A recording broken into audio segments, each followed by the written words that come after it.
Hi Sheetal, welcome to वीरल बयानी। कैसे हो आप? मैं बहुत अच्छी हूँ। आप कैसे? Very good, thank you so much. Well, after ताली हम आपसे पहली बार अब मिल रहे हैं, तो क्या कहना चाहोगे? क्या कुछ चल रहा है और कोई प्रोजेक्ट्स आ रहे हैं, नहीं आ रहे हैं, क्या कहना चाहोगे? हाँ, अब प्रोजेक्ट तो आ रहे हैं लेकिन अच्छी चीज़ों के लिए थोड़ा समय लगता है। वेल, अब किस तरह का आप किरदार देख रहे हो? वो किरदार या प्लॉट कह दूँ, क्योंकि ताली के बाद एक आपकी लाइफ में शायद से टर्निंग पॉइंट रहा है ताली, तो उसके बाद आप किस तरह का किरदार देख रहे हो? वैसे एक एक्टर हर तरह के किरदार करना चाहता है। मैं भी वैसे ही हूँ कि मुझे हर तरह के किरदार करने हैं जो कि जैसे मैंने ताली में किया है, बहुत चैलेंजिंग था वो मेरे लिए। वैसे ही मैं अगर मैं आगे भी कुछ काम करूँगी तो वो चैलेंजिंग ही होना चाहिए, ये मैं चाहती हूँ। वेल, ताली के बाद जो आपको रिकग्निशन मिला है उसके बारे में क्या कहना है? क्या कह सकते हो ये आपके किरदार की वजह से जो आपको लोगों ने प्यार दिया है, उसके बारे में क्या कहना है आपको? उसके लिए मैं तहे दिल से उनका शुक्रिया करना चाहूँगी क्योंकि ताली से मुझे बहुत ही अच्छा रिकग्नाइजेशन मिला। लोगों ने मेरा काम बहुत पसंद किया और मतलब thank you so much, thank you. और सुष्मिता सेन जी के साथ काम करके कितना मज़ा आया, वो सबसे कह सकते हैं कि उनका एक ऑरा ही अलग है। आपको कितना मज़ा आया उनके साथ काम करके? मुझे उनके साथ में काम करके जो मतलब लोगों ने जो उनके बारे में सुना है, जो वो बातें जो मतलब वो जो बातें करती है तो आपके गूज़बम्प आ जाएंगे।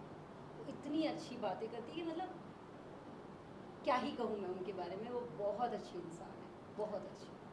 आपको कुछ सीख मिली उनसे? हाँ, मैंने बहुत कुछ सीखा सेट पे उनसे।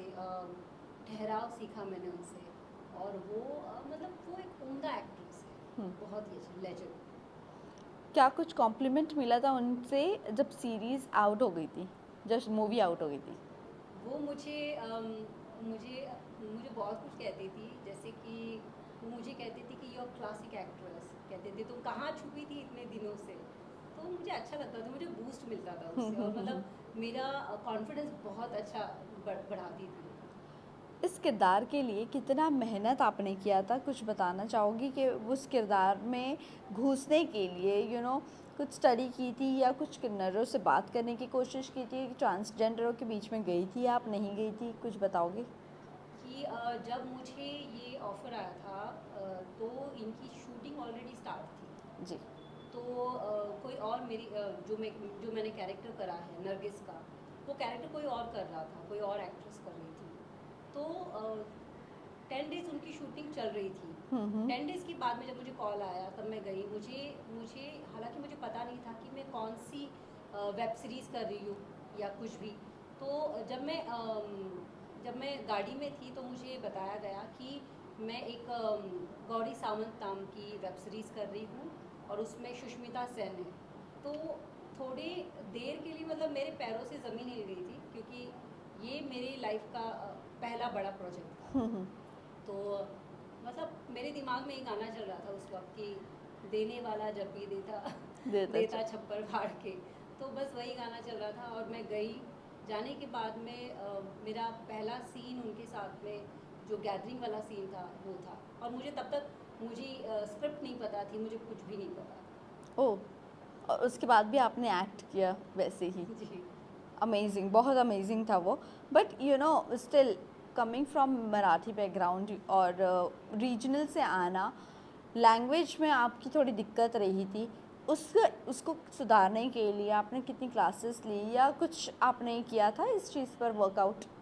जी, मैंने बहुत अपने डिक्शन पे बहुत ही काम किया है क्योंकि मैं मराठी फैमिली से बिलोंग करती हूँ। तो जब मैं नई थी इंडस्ट्री में, तो जब कोई मुझसे हिंदी में बात करता तो लगता कि मतलब मैं हिंदी बोलती तो उसमें मराठी ही निकलता। हाँ, हाँ। कि आप जैसे किसी कॉमन मराठी मैन से अगर हिंदी में बात करोगे तो उसे हिंदी मराठी में ही बोलेगा वो, मतलब वो यस। मराठी मिक्स हिंदी बोले। तो मेरी हिंदी भी एग्जैक्टली वैसी थी, मुझे लगता नहीं था। एक दिन मैंने अपनी खुद की वॉइस रिकॉर्ड करी तो मैंने देखा कि यार मेरी हिंदी तो ऐसे एकदम मराठी टाइप लगती है। हाँ। तो मुझे तो कोई लेगा ही नहीं। तो मैंने अपने डिक्शन पे बहुत काम करा है।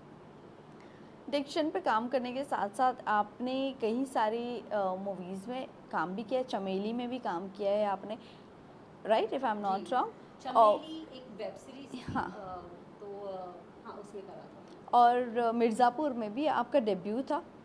नहीं, उसमें मेरी IMDb पे है, बट मैं मिर्ज़ापुर में नहीं हूँ। अच्छा, मैं मेरे दर्शकों को ये कहना चाहूँगी कि मैं मिर्ज़ापुर में नहीं हूँ। बट इस तरह की अगर न्यूज़ आती है सोशल मीडिया के थ्रू कि आपने मिर्ज़ापुर में भी काम किया है और कुछ ऐसी मूवीज़ में काम किया है, इनफैक्ट मैं आपको एक चीज़ पूछना भी पसंद करूँगी, लेकिन इसके पहले बारे में जानते हैं तब क्या कुछ जहन में चलता है कि मिर्ज़ापुर नहीं किया है फिर भी ये क्यों आ रहा है? मैं खुद ही वो सोचती हूँ, और मैंने इसके बारे में मैंने कंप्लेन भी करी है कि IMDb पे कि मैं मिर्ज़ापुर में हूँ नहीं, फिर भी मेरे उस पे दिखता है मिर्ज़ापुर का, वो मैं नहीं कुछ कह सकती। सो आपको उससे कभी कोई दिक्कत हुई है, कुछ हुआ है? मिर्ज़ापुर के इससे नहीं, नहीं, नहीं, नहीं, ऐसे ही मतलब आपने काम नहीं किया है और वहाँ पर आपका नाम आ रहा है, नहीं क्योंकि ऐसे कभी-कभी फेक रिकग्निशन से भी नुकसान होता है ना। मुझे ऐसे तो कोई दिक्कत हुई नहीं है अब तक, क्योंकि नहीं, अभी तक तो हुई नहीं है अब ऐसे। तक का कोई नहीं हुई है, बेटर। बट इसके आपकी अगर मैं एक्टिंग की करियर की मैं बात करूँ, आपने 2014 से अपना अपना करियर शुरू किया है, राइट? 14 से लेके अब तक का वो स्ट्रगलिंग पीरियड आपका बहुत ज़्यादा रहा है, क्योंकि आपका फैमिली सपोर्ट भी बहुत कम था, आपकी दादी ने आपको सपोर्ट किया है। इसके बारे में थोड़ा बहुत अगर बता सकते हो तो कैसे आपने अपनी करियर की शुरुआत करी एक्टिंग के? शुरुआत के दिनों में तो मैं मराठी फैमिली से हूँ, तो वहाँ पे तो एकदम मना था कि लड़कियाँ फिल्मों में काम नहीं करती है, क्योंकि फिल्में मतलब इंडस्ट्री को अच्छा नहीं मानते, हुँ, घर वाले मानते थे। तो वो कहते थे कि ये सारी चीज़ें नहीं करना है, कुछ और कर लो, ये वो। तो जब मैं कॉलेज में थी, तो मैं कॉलेज बंक करके मैं थिएटर के लिए जाती थी, मैंने थिएटर करती थी उस वक्त। तो जब मेरे घर वालों को पता चला, मेरे टीचर्स ने बताया कि मैं कॉलेज जा ही नहीं रही हूँ, मैंने बंक करा हुआ इतना सारा, तो मेरे पापा ने मुझे घर से निकाल दिया था। मैं वो अपनी दादी के घर चली गई थी उस वक्त। तो दादी मुझे बहुत सपोर्ट करती कि नहीं तू कुछ करेगी, दादी जैसे होती है दादी, तो दादी यस। सपोर्ट करती थी। तो उसके बाद में पापा ने फिर से बुला लिया, भाई चलो आ जाओ वापस घर पे। एंड देन फिर भी वो सपोर्ट तो नहीं करते थे, हाँ, हुँ, लेकिन मुझसे बात नहीं करते थे ज़्यादातर, हुँ, क्योंकि मेरे सर पे भूत सवार था कि मुझे एक्ट्रेस बनना है, और हुँ। अभी भी है। अभी कितना सपोर्ट है? अभी तो पूरा सपोर्ट है मेरे घर से, क्योंकि ताली के बाद में मेरे घर वाले मुझे मतलब पूरा सपोर्ट करते हैं। इतनी कंजर्वेटिव फैमिली से आना और तालीम में जिस तरह का नरगिस का किरदार निभाई हो आपने, उसके बाद आपकी फैमिली का क्या रिएक्शन था? थाली के बाद में मैंने जो किरदार निभाया है, तो मैं अपने बचपन का किस्सा सुनाना चाहूँगी आपको कि मैं अकेले में बहुत बातें करती होती थी हुँ, हमेशा। तो मेरे घर वाले कहते थे, "ये अकेले में क्या बातें करती है?" हुँ, मतलब मैं अकेली ही खेलती होती थी। हुँ, तो मेरे फ्रेंड्स नहीं थे, मेरे फ्रेंड्स अभी भी ज़्यादातर नहीं हैं। तो मैं अकेली बात करना मुझे ज़्यादा पसंद आता था। तो मेरे कुछ फैमिली के जैसे मेरे ख़ानदान के जो कुछ लोग हैं, तो कहते थे कि ये थोड़ा सा मेंटल है लड़की, क्योंकि अकेली बातें करती होती अरे है। बाप रे! तो लेकिन मैं बातें नहीं करती हूँ, मैं हाँ, कोई ना कोई कैरेक्टर प्ले करती होती हुँ, हूँ। हुँ, तो वो सारी चीज़ें, तो मेरे घर वाले कहते कि नहीं, कुछ तो अच्छा किया है इसने अपनी लाइफ में। ताली हुँ। के बाद मेरे घर वालों ने बहुत सपोर्ट किया मुझे, बहुत प्यार करते मेरे घर वाले। हाँ, ताली ने मेरे लाइफ को एक अलग टर्न दिया है। फैमिली की तरफ से भी टर्न मिला है और करियर वाइज़ भी टर्न मिला है। यस। वेल, अब अगर मैं बात करूँ आपकी दादी की, दादी के एक्टिंग बैकग्राउंड से हो आते हैं या उनको पसंद है ऐसे मूवीज़ वगैरह देखना? कुछ बताना चाहोगे दादी के बारे में? हाँ, मेरी दादी को गाना गाना बहुत पसंद था। अच्छा। वो शास्त्रीय संगीत गाती थी, तो मैं भी बहुत शास्त्रीय संगीत उनके साथ में गाती थी। हुँ, हुँ, हुँ। तो वो तबला भी बजाती थी, हुँ। हारमोनियम भी बजाती थी, मैं भी बजाती थी उनके साथ में। तो दादी को था थोड़ा-सा, बट एक्ट्रेस बनने का तो नहीं था। लेकिन हाँ, दादी से थोड़ा-सा आया है मेरे अंदर। आपने आते ही इस इंडस्ट्री में बॉलीवुड में कदम पहला रखा। आपने टेलीविज़न कभी ट्राई करने की कोशिश की? अगर ऑलरेडी घर से मना थी और आपने 2 प्रोजेक्ट्स किए थे, जिसके बाद आपका एक में सेट पर डेथ हो गई थी, किसी की तो नहीं आया, और दूसरे में पाकिस्तानी एक्टर्स थे इसीलिए नहीं आया आपका। कितना ब्रेकडाउन था उस मोमेंट पे आपका, और कितना डिमोटिवेट फील करती थी आप? जबकि मैंने मेरी जो पहली मूवी थी वो उसमें पाकिस्तानी एक्टर्स थे, तो किसी कारण वो नहीं रिलीज़ हुई क्योंकि सब बैन लग गया था एंड ऑल, और कुछ इशू हो गया था उनका पर्सनल, तो वो नहीं लग पाई। और जब मैं मूवी करने गई थी तो उस वक्त पहले ही दिन किसी लाइटमैन की वहाँ पे मतलब डेथ हो गई थी, लाइट गिर गई थी वहाँ पे उसकी, तो डेथ हो गई थी। तो उसके बाद में मुझे किसी ने ये बात कही तो नहीं थी, लेकिन मैं अपने खुद से ही मैं ये सोचती थी कि शायद मैं ठीक नहीं हूँ, या फिर मेरा मतलब मैं पनौती टाइप हूँ, तो शायद मुझे मेरे साथ में ये सब हो रहा है, या फिर अब मुझे पता नहीं मुझे काम मिलेगा नहीं मिलेगा। और लोगों ने तो ऐसे कहना भी शुरू कर दिया है, मतलब मैं अपने खुद के मन में सोचती थी कि शायद लोग ऐसे कह रहे हैं कि ये लड़की को मत लेना, ये इसके साथ में दूसरी बार ऐसे हुआ है, इसको लोगे तो आपका काम नहीं होगा। तो मैं अपने मन में ही ये सारी चीज़ें सोचती थी। हाँ, और उस दौरान मैं बहुत मतलब डिप्रेशन कह सकते हो, या फिर एक मैंने अपने आप को हाउस अरेस्ट कर लिया था उस वक्त, इतना परेशान हो गई थी। वो डिफ़िकल्ट मोमेंट से निकलने के लिए आपको कितना वक्त गया था? 2 साल। और आपने 2 साल में फिर कभी काम नहीं किया उस 2 साल में?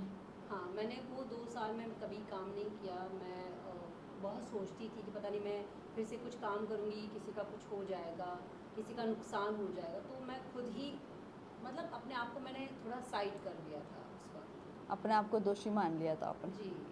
और फिर फैमिली को वापस से मनाना पड़ा? मेरी मेरी मदर ने मेरी उस वक्त बहुत हेल्प करी थी कि मैं उस वक्त मतलब जब इंसान डिप्रेशन में होता है तो मैं बहुत खाना खाना स्टार्ट कर दिया था मैंने। अच्छा। मैं खाती रहती तो खा खा के मोटी भी हो गई थी साथ साथ। तो मेरी मम्मी एक दिन बैठी मेरे पास में, मम्मी ने कहा कि क्या हो गया है, क्योंकि मैंने अपनी मतलब सोच के जब इंसान एक उस फेज़ में होता है, डिप्रेशन के फेज़ में होता है, तो उसको नहीं समझ आता है वो सारी चीज़ें। और आप जब मतलब आपके दोस्त नहीं होते ज़्यादा, आप ज़्यादा किसी से बातें नहीं करते हो, तो वो थोड़ा डिफ़िकल्ट उनके लिए बहुत ज़्यादा हो जाता है ऐसे लोगों के लिए। तो मम्मी ने जब पूछा तो मैंने मम्मी को बताया कि नहीं मम्मी, मुझे नहीं लगता मुझे काम मिलेगा, या फिर मुझे काम करना है इंडस्ट्री में। तो मम्मी ने बोला ऐसे क्यों? मैंने कहा ऐसे ऐसे मेरे साथ में होता है, तो मुझे नहीं लगता मैं किसी का और नुकसान देख सकती हूँ। तो मम्मी ने समझा कि ये तेरी वजह से नहीं है, उनकी डेस्टिनी थी, जो इंसान के नसीब में होता है, जो लिखा होता है वही होता है।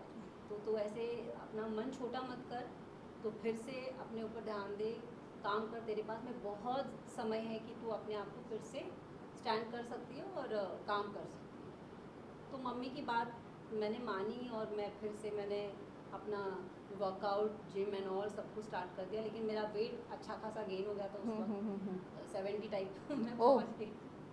तो मैंने बहुत वैसा देखा है। और सबसे ज़्यादा एक एक्टर को ना उसका लुक्स, उसका प्रेजेंटेशन बहुत ही इंपॉर्टेंट होता है। आपको अगर काम मिलना है कहीं, तो सबसे पहले यही 2 चीज़, आपकी एक्टिंग, आपका वर्क वो बाद में देखेंगे, लेकिन सबसे पहले आपका प्रेजेंटेशन इम्पॉर्टेंट लगता है। आपके जो पाकिस्तानी एक्टर्स थे वो कौन से एक्टर्स थे, थोड़ा बताना चाहोगे आप? पाकिस्तान के कौन से एक्टर्स थे? मुझे उनका नाम नहीं पता है एक्चुअली, वो नए थे वहाँ के। नए थे। अभी है वो इंडस्ट्री में, कभी आपने रिकग्नाइज़ किया है? नहीं, मैं पाकिस्तानी सीरियल या फिर ऐसे कुछ देखती नहीं? नहीं। वेल इसी के साथ साथ पैंडमिक आया। पैंडमिक के दौरान क्या कुछ चल रहा था? जो सबका चल रहा था वही मेरा भी चल रहा था। उस वक्त हाथ में आए थे कुछ प्रोजेक्ट्स? पैंडमिक के दौरान नहीं, बट उससे पहले मैंने एक अच्छी बैनर की मूवी साइन करी थी। और उस मूवी के बाद में मैंने उस मूवी का 6 साल तक इंतज़ार करा। हाँ हाँ। 2019 टू 22।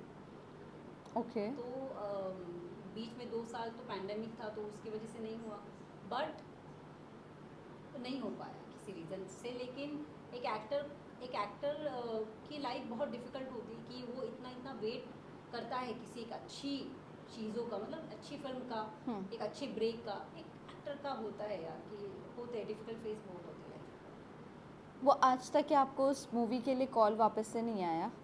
मुझे आते हैं उसी मूवी के लिए, मैं हूँ उस मूवी में, ये भी जानती हूँ, बट वो मूवी कब होगी वो मैं बता नहीं सकती। कॉन्ट्रैक्ट में अभी भी आपका साइन किया हुआ रखा है, जी। वैसा है। अब कॉन्ट्रैक्ट अगर ख़त्म हो गया आपका या नहीं ख़त्म हुआ है? कि हालाँकि वैसे तो 6 महीने में कॉन्ट्रैक्ट ख़त्म हो जाते हैं, जी। बट मैं अब वो नहीं जानती, बट मैं वो जब भी मैं उनसे बात करती हूँ तो वो कहते हैं कि I am there in that movie. Okay. I hope वो मूवी आए जल्द से जल्द। वेल पैंडमिक के बाद अगर मैं बात करूँ आपकी लाइफ की, ऑलरेडी आपने इतना स्ट्रगल कर चुके थे, बट अब अगर मैं डिप्रेशन या हेल्थ वाइज मेंटली हेल्थ आपकी किस तरह थी? क्योंकि इतना स्ट्रगल करने के बाद अगर काम नहीं आ रहा है, कोई सही काम नहीं आ रहा है, इस इंडस्ट्री में सर्वाइव करना कितना डिफ़िकल्ट होता है? यहाँ पे सरवाइव करना तो बहुत काफ़ी डिफ़िकल्ट होता है, जो कि हर एक लड़की और हर एक लड़का जानते हैं। और हर कोई अलग अलग टाइप का यहाँ पे स्ट्रगल करता है सरवाइव करने के लिए। हर कोई अलग अलग टाइप के काम करता है। तो यार यहाँ पे सरवाइव करना तो बहुत मुश्किल है। जहाँ जो यहाँ के लोग रहने वाले लोग हैं, जैसे कि मैं मुंबई की हूँ, तो उनके लिए उतना नहीं होता है, लेकिन जो बाहर से लोग आते हैं उनके लिए बहुत डिफ़िकल्ट होता है सरवाइव करना मुंबई जैसे शहर में। ऑल्सो इस इंडस्ट्री में कभी आपको ऐसा लगा है कि आपको टाइपकास्ट किया गया हो, एक ही तरह के किरदार आपको बार बार मिलते रहे हो, या आपने कभी रिजेक्ट किया है वो ऑडिशन? हाँ, मुझे रिसेंटली एक अच्छा कैरेक्टर आया था, तो बट वो मुझे, क्योंकि मैं उस तरह के कैरेक्टर में अपने आप को देखती नहीं हूँ, तो वो मैं नहीं कर सकती। तो ओके। मैंने उनको मना कर दिया था, क्योंकि मैं बोल्ड नहीं कर सकती, मैं स्किन शो नहीं कर सकती, क्योंकि मुझसे नहीं होगा। मैं परफॉर्मर हूँ तो मैं परफॉर्म कर सकती हूँ। तो और सबका एक माइंडसेट होता है, सबका एक अपना नज़रिया होता है अपने आप को देखने का। तो मेरा नज़रिया अपने आप को देखने का वैसा है नहीं, तो मैंने वो मना कर दिया था। ऑल्सो अभी रिसेंटली बाबिल ने जिस तरह से सोशल मीडिया पे एक मैसेज डाला था, वीडियो उनका बहुत ज़्यादा वायरल हो रहा था। आपको लगता है इंडस्ट्री का इतना प्रेशर है कि यहाँ पर इतना सर्वाइव करना मुश्किल हो जाता है, या कभी कभी कोई सेलिब्रिटीज़ बात करते हैं, कभी कभी कोई नहीं बात करता है? आपको क्या लगता है इसके बारे में?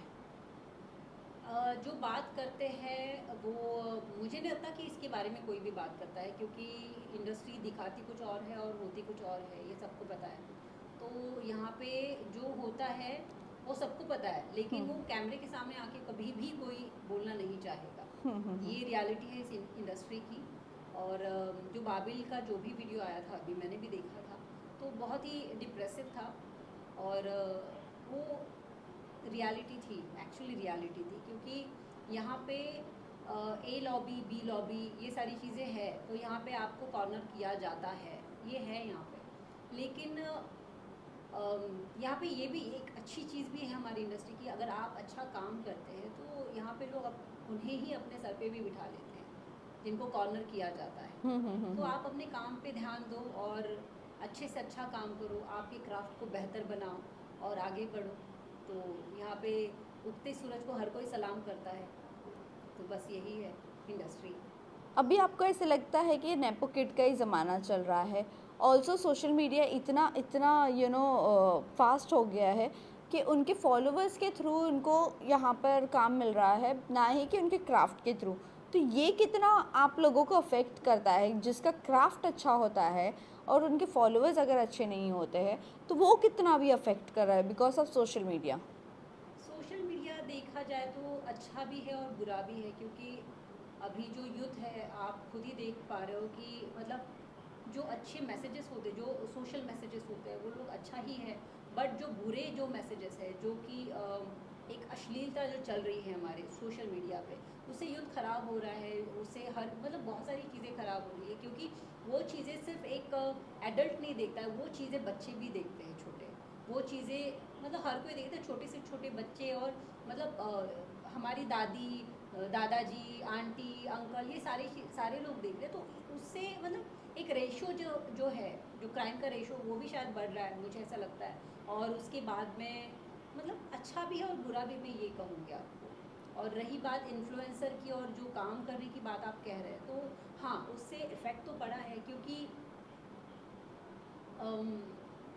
फॉलोअर्स देख के आप काम किसी को दे रहे हो, उसके क्राफ्ट को नहीं देख के दे रहे हो, तो वहाँ पे बहुत फ़र्क पड़ता है। क्योंकि अच्छा एक एक्टर वो घर पे बैठा हुआ है और जिसे कुछ नहीं आता, वो इन्फ्लुएंसर आज काम कर रहा है, तो यहाँ पे बहुत फ़र्क पड़ता है इंडस्ट्री में। तो एनीवेज ये इंडस्ट्री है, लेकिन ऑडियंस तो कभी बदलती नहीं है। आपका काम देख के ही आपको यहाँ पे सलाम ठोकते हैं। ऑडियंस ऐसी होती है, क्योंकि ऑडियंस यहाँ की बहुत स्मार्ट है। आपको अगर काम नहीं आता है तो आपको यहाँ अर्श से फर्श पे बिठाने को उनको टाइम नहीं लगता है, और आपको बहुत अच्छा काम आता है तो आपको फर्श से अर्श पे बिठाने को उनको टाइम नहीं लगता है। तो यहाँ पे ऑडियंस पोल चलता है। वेल अभी रिसेंटली जब आपसे मैं बात कर रही थी, तो आपकी एक जो सीरीज़ या मूवी जो भी आने वाली थी, पाकिस्तानी एक्टर्स थे उसमें, ये जानना चाहूँगी अभी इंडिया पाकिस्तान जो भी वॉर चल रहा है, उसकी वजह से पाकिस्तान को लोगों को तो बैन किया ही किया है, एक्ट्रेस को बैन किया है सोशल मीडिया पर, बट अपनी आर्मी को लेकर आपका क्या टेक है? ऑल्सो अभी रिसेंटली एक पॉलिटिशियन ने कमेंट किया है सोफिया कुरैशी पर कि उनकी बहन ने जाकर टेररिस्ट को उनका घर उजाड़ दिया, उनका घर ख़राब कर दिया, मोदी जी ने उनको भेज दिया। आपका इस पर क्या टेक है? आप मैंने देखा था कि जो अभी जो भी हो रहा है, जो भी हालात चल रहे हैं हमारे इंडिया में और पाकिस्तान में, तो मैं अपने अपने कंट्री के साथ हूँ। और जो भी हो रहा है, जो हमारे सोल्जर कर रहे हैं, उनके लिए मैं बहुत प्राउड फील करती हूँ, क्योंकि उनके उनके जैसा काम तो कोई कर ही नहीं सकता। ना ही कोई अभिनेता, ना कोई नेता, और ना ही कोई क्रिकेटर, कोई नहीं कर सकता। क्योंकि वो फेस वो कर रहे हैं, जो रियलिटी है, जो जंग है, वो फेस करे, ना कि हम कर रहे हैं। हम तो अपने घरों में सेफ़ है, लेकिन लड़ कौन रहा है? हमारा सिपाही वहाँ पे जाके लड़ रहा है। तो मैं उनके लिए बहुत प्राउड फील करती हूँ, और मैं ऊपर वाले से दुआ करूँगी कि उनको सेफ रखे। और जो अभी रिसेंटली सोफिया कुरैशी के अगेंस्ट जो कमेंट किया गया है, क्या कहना चाहोगे? आपको लगता है जब इतना बड़ा सोफिया कर्नल ने इतना बड़ा जो मिशन हिट किया है, सक्सेसफुली अकम्प्लिश्ड किया है, आपको लगता है इस तरह के कमेंट्स फिर करना चाहिए किसी को डिमोटिवेट करने के लिए? मुझे नहीं लगता कि ऐसा तो बिल्कुल भी नहीं करना चाहिए, क्योंकि एज एन वुमन ये जो चीज़ उन्होंने करी है वो बहुत बहुत बड़ी चीज़ है। और उसके लिए मतलब बहुत करेज होनी चाहिए एक एज अ वुमन। तो उसके लिए उनको और आपको प्राउड फील करवाना चाहिए, ना कि उनको डिमोटिवेट करना चाहिए। वेल लास्टली जाते जाते आप अपने दर्शकों से क्या कहना चाहोगे? ऑल्सो किस तरह की मूवी कर रहे हो आने वाले दिनों में? हम आपको कहाँ पर देख सकते हैं? सीरीज़ है या मूवी है? कुछ किरदार अगर रिवील कर सकते हो तो बता दीजिए। मैं वैसे बहुत जल्द मैं अपने दर्शकों को बहुत अच्छी चीज़ें, मतलब मेरी 2 फिल्में आने वाली हैं बहुत जल्द। तो अभी उसका प्री चल रहा है, तो उसमें भी आपको मैं बहुत अलग ही किरदार में इस बार दिखूँगी, और बहुत ही चैलेंजिंग है वो भी। और बस मैं ये चाहती हूँ कि जैसे मुझे आपने ताली में प्यार दिया, इतना प्यार दिया नरगिस को, वैसे ही मेरी आगे की आने वाली फिल्मों में भी आप उतना मुझे प्यार दीजिए। लेकिन एक सवाल रह गया मेरे ज़हन से निकल गया था, सॉरी, बट अभी जिस तरह से मैं आपसे बात कर रही थी मिर्ज़ापुर से रिलेटेड, तो जो सवाल था मेरा, रिसेंटली कोई पुणे में शीतल काले करके एक लेडी है, ये वो आपके साथ ही हुआ है पता नहीं, लेकिन वो कुछ फ्रॉड केस है जिसमें नाम आ रहा है कि आपका ही नाम है वो शीतल काले, लेकिन कंफर्मेशन नहीं है।